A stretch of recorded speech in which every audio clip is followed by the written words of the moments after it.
Okay, what is up, everybody? What is going on? First tutorial video with the new branding. Excited to be jumping into all this. So we're actually starting the journey of building a Note app from the scratch to a fully blown, fully functional API, Android app, Apple app that will be able to be monetized. So that means we're going to set up subscriptions via a web portal or via the app through an API using like Stripe, and also be able to use Apple and Android subscriptions. So excited to do this and get started. So the first thing we have to do is build the API. So let's dive into that. This is going to be a little bit of a long video because the API is just a slow process. So let's get in and let's just start writing code. All right, let's dive into the code. So let's start by going to our desktop. So you just do cd desktop, and then let's create a new folder, which is mkdir. We're going to call it API.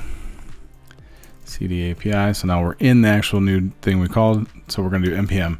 So you're going to need Node, which also comes with npm, which is Node package manager. You're going to need Mongo as well. So I will put links in the description on places to go to figure out how to install that. It's all pretty straightforward. So I'll share those links. Check in the description.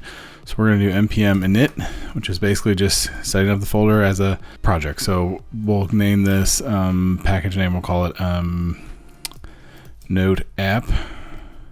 Oh, sorry, Node app. And we're going to do 0.0.1. We're going to do no description. We're going to change that to app.js, no test command, no get repository, no keywords. Author is me. You can obviously set it as yourself. That looks good. Yes. So we're going to open this. You can also just, it'll be on your desktop. You can also just open it in your favorite editor. I always use Sublime Text traditionally for this stuff, but we can do anything. So you can do whatever. So the first thing we do is set up our package.json, which we're going to do right now. So package.json is what drives all of this. So once we start installing some things, you'll start seeing dependencies show up here once we actually click back in here. So let's go ahead and do it. So you can do individually, you can do npm install, and you can do like we need bcrypt.js -- save. So that'll save that. If we bounce in here real quick, you see that's there. So what you can also do is you can do npm install and then do by, we don't need that one. env cmd space express space json web token space mongodb space mongoose space nodemon postmark and validator. As we use all these different packages, I will walk you through what they are and how they work and why we're using them, but this will get us started. So while that's installing, we'll go ahead. All right, so that's all good to go. So you'll see all those things show up here. One of the things that we're going to add is, so the scripts are what happens when you run something. So we don't have any tests, but we'll leave that there for now. Oh, we needed a comma here. We're going to do start. So what this is going to do is this is going to use, basically it's environment command.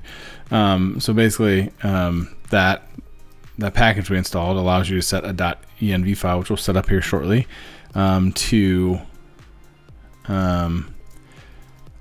set variables in that file. So you're not setting them hard-coded in your code so they don't end up on a repository somewhere. So it's a great way to set up like your stage versus your production versus your local, all those different setups, so you don't have a bunch of credentials passing back and forth via a Git repository or any other unsafe method. So what will happen is if you go npm start, so we were doing npm install, if you do npm start, you'll actually be able, this will just start your app. And then with nodemon, it just watches your code base and says, hey, if something changed, restart the server. So instead of having to go there and stop the server and restart the server, it just does it automatically for you, which is pretty slick. So that should be all we need. So let's just go ahead and we'll create our .env file. So we'll save .env, save. Yes, we're going to use that. It's like, oh, that's usually a hidden file. Are you sure you want to do that? Yes, we are sure we want to do that. So this will just be where MongoDB URL. This will be where we set stuff like this. MongoDB root, and this is obviously my never use root anywhere relay besides your local host. You probably shouldn't even use it there, but I'm not worried about it because I'm not doing anything crazy anymore from a code perspective. Equals JSON note app. This is fine. And we'll explain all these. So MongoDB URL is where our Mongo lives, which is on our local host right now. And then the port is, the JW key is basically like, I think it's considered a salt technically. But yeah, it's your key. So it's what everything we'll use for encryption. So that you'll need to know that key when you encrypt and all that stuff, and on both ends. So then you have port, which will be the port that our actual server runs on our local host, obviously, or wherever it is, the server or anything. So that's all that is. Really straightforward. So let's go ahead and spin up. We're going to need a few things. So we'll go ahead and spin up the database stuff. So let's go ahead and create DB folder, new file, save db.js. And that's this. There's not a whole lot to this. This is really just creating your instance of Mongo.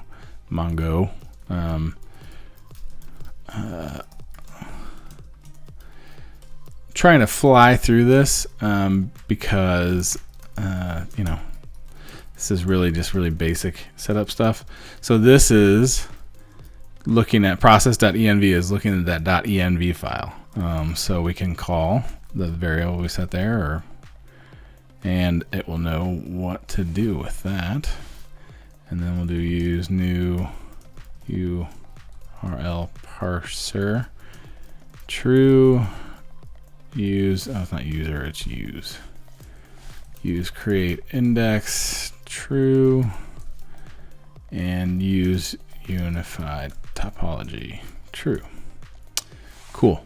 We'll go as we kind of dive more into the Mongo calls later, and the more complex ones we'll talk about what these mean. So we'll leave that for now. So that's good. We don't have to mess with that anymore. So we'll create another new folder. We're going to call this models. So we're going to go ahead and spin up our first model. We're diving in quick here, like I said, but basically the model is how do you want your data to be structured in the database, essentially. Obviously models can be used for other reasons, but essentially it's the schema you want for your data. So it should match whether it's in the database, your app, or your API. It should be the same across all of them. So this kind of sets that tone. So we'll go const mongoose. Oh, I gotta save it first. Hold on. Save. So this is going to be, I just upgraded it, and for some reason that's doing that. User.js is going to be the name of the file. That's going to be our model. So we're going to set up our user model. So we're going to do const mongoose is equal to require mongoose. And then we're going to do const validator is equal to require validator const bcrypt, which is equal to require bcrypt JS, and then finally const jwt, which again we're not going to set all this up right out of the gate, but we might as well, we got it here, so we might as well do it. JSON web token, but we don't need there. That's just, yep, perfect. That's not right. That's all lowercase. What am I thinking? What am I thinking? Hurrying. Okay, so now we're going to actually set up the schema. So we'll do const user schema equals mongoose.schema. That needs to be capitalized. Boom. And so basically we're just setting up an object with keys, and those keys will have their own parameters. So we'll do first name, which is type string. So we're just saying, hey, this is a string, required true and trim true. So what that does is it required, obviously you won't be able to make a call to this MongoDB without a first name and a last name. So string required true, trim true, and trim does what it says. It will trim off extra white space ahead of the value and beyond the value. So on both sides of the value, it won't cut out any in the middle. So we'll do email type is equal to a string. Required is equal to true. Unique is also equal to true. You don't want to be able to use multiple email address multiple times. Lowercase true. This is just great for login purposes. You always want things to be one way or the other, lowercase or uppercase. That way you don't have to worry about case when you're checking that stuff. You can also set it like passwords. I usually don't. I let that be case sensitive, but emails, it's just it lowers the chance of issues because it will happen if you're validator, if you're working with the general public.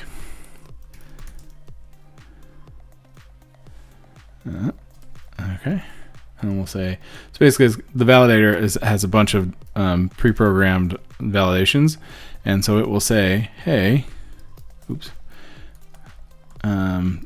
is this an email? If it's not, throw this error.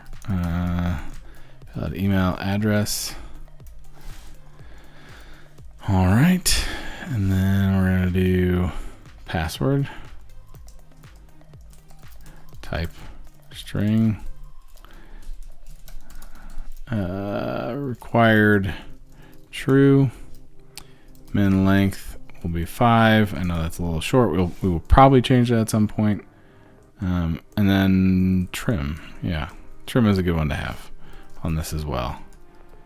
Trim is true because if somebody accidentally has a space, it's going to throw off what they do. And then we're going to add tokens because they're coming. They will be part of this app, not in this tutorial specifically, but it will be. So we'll do a type of string,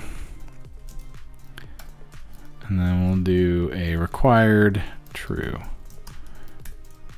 All right, perfect. So the array isn't required, so you can submit this data to this. If it doesn't have a token, that's fine, but if it does have a token, it needs to have a value in that token. So you can't just send an empty token in there. That should do that. And then we're also going to do a couple of things inside of here. So we're going to set up a pre script. So we're going to say user schema.pre, and we'll do save async. So what will happen is this will run before anything saves to your MongoDB. Next. All right, so we're gonna basically, this is hashing the password. So we're gonna say, give me a little bit of room here, a little breathing room, so we're not down at the bottom of the screen. Okay, so we're gonna say const user is equal to this. So basically, what's been passed into this function, that's the user, which is the data coming from the app.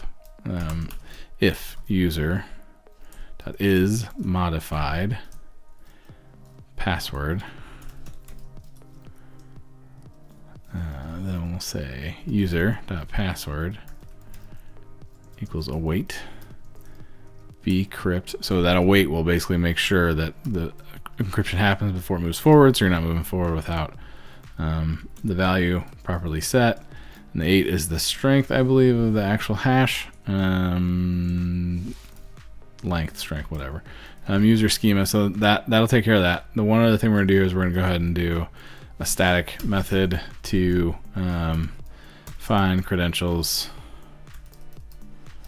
by, just find by credentials, okay. Find by credentials, yeah, that makes more sense. Is equal to async again. Oops. Email spell is right. Spelling is really important because it can totally screw you and you don't know why. Okay, so this is basically for login. We're just going to go ahead and set up this method, and as soon as it hits the server, it'll run this, and if you hit the right endpoint, obviously it'll run this, and then they'll be able to check to see if that user exists and if the password matches. So we're going to do const user equal to await user dot find one, which is a very simple mongoose call, I guess technically. So we're basically looking at the database via email. So what user has an email that matches what was submitted. So if that user doesn't exist, we're going to throw a new error, and it will be error invalid login credentials. And then we're going to say if, or no, we'll do const is password match is equal to await bcrypt dot compare. So this is going to compare password, which is the password that just came from this call, or I'm sorry, the password that was passed in here, and that's going to compare it against user dot password, which was from that call within the within this method. So we'll say if not is password match. So if it didn't return anything, we'll throw another new. It's the same thing. Let's just copy and paste. So we'll just grab this guy. It's the exact same thing, and then we're going to return user. So if that's so, we return user assuming there's nothing wrong. So if we get if it gets past both those ifs and there's nothing wrong and the email's good and the password's good, you're good to go. So now we just do const user equals mongoose dot model, not mode, model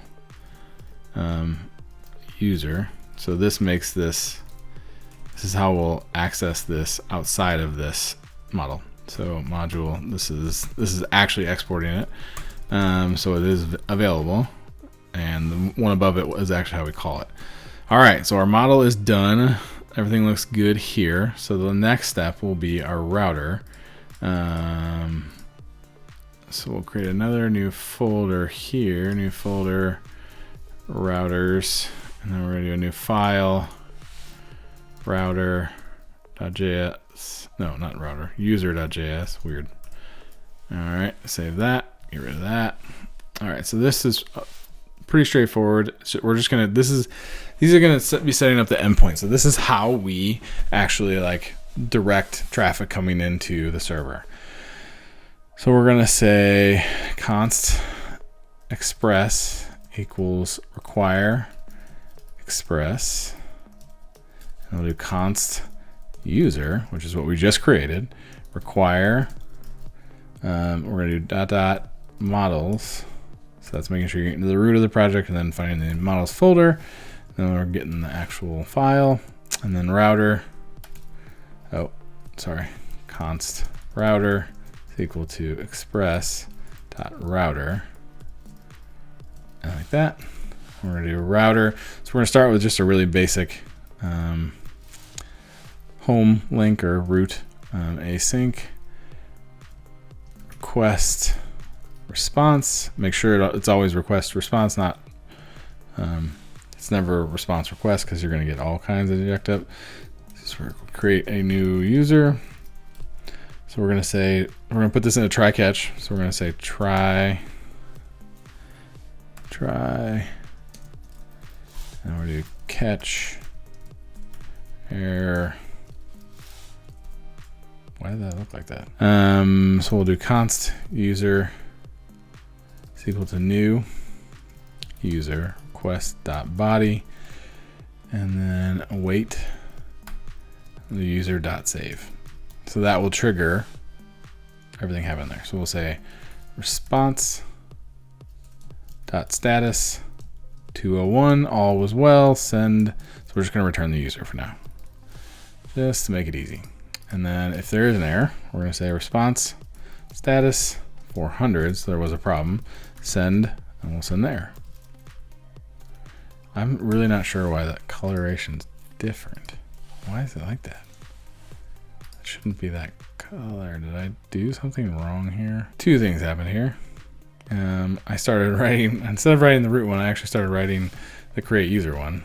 So what I was thinking there. All right, so we're gonna do router.get, and that's actually a post, not a get there.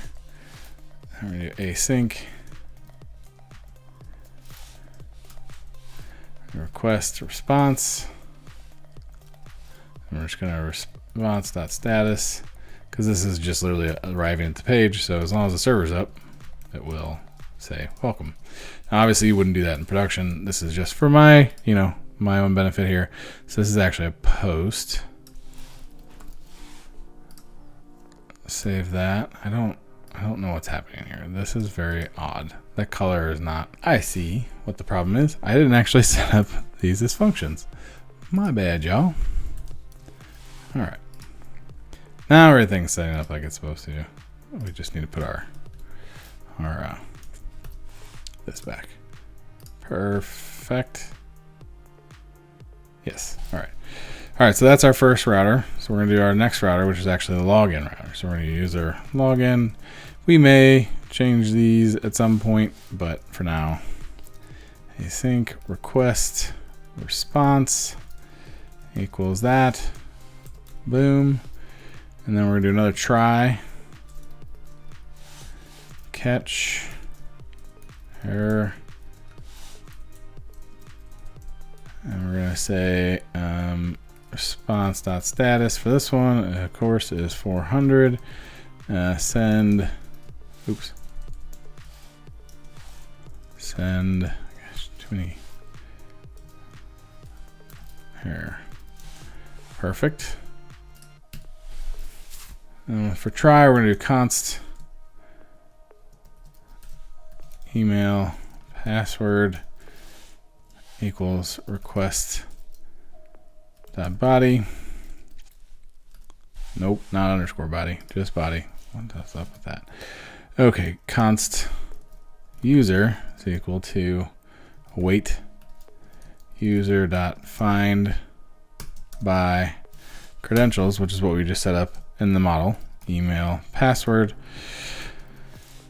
And we're going to say if not a user, we're going to say return response status 401 send error is equal to login failed, check your credentials. All right. And then if we don't have a problem, we're just going to say response.status 200. Oops, to what? Send user. Same thing. All right. So that is all we need to do there. We just need to add, again, our exports so our app can actually grab this. I'm sorry. Module exports equals router. Save that. And last but not least, new file. We're going to call app.js. And this is where it all comes together. So we're going to say const express is equal to require express again. We're going to say const user router, which is what we just created, require dot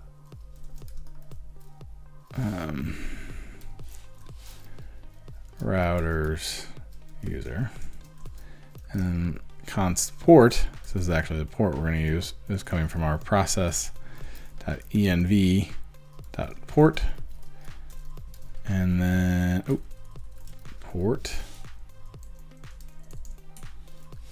and then we're going to require /db. So that's going to create that one. That's going to require that one file we had. Const app equals express. I don't need that. And then app.use express.url encoded. We're going to go ahead and throw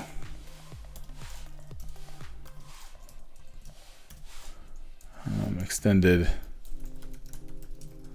true.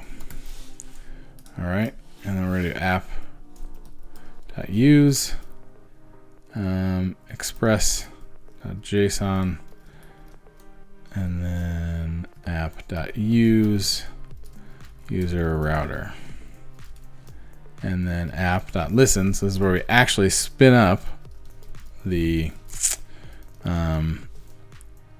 server. Say console.log server running on port $port. So notice these are little marks, not the quote or double quote, single quote or double quote. It's the little top left, right to left here. Number one key most likely. All right, so that should do it. So obviously, if you follow the instructions, you'll have Mongo. So go ahead and start up Mongo. So we'll go ahead and say MongoD. Oh, sorry, my MongoD is different. So the way my Mac is set up, I have a lot of different data sources set up. So I have to actually call it out. So boom. So now it's running. Use that command if you need it. So we should be able to say npm start. Missing catch. Where did I put a try without a catch? What?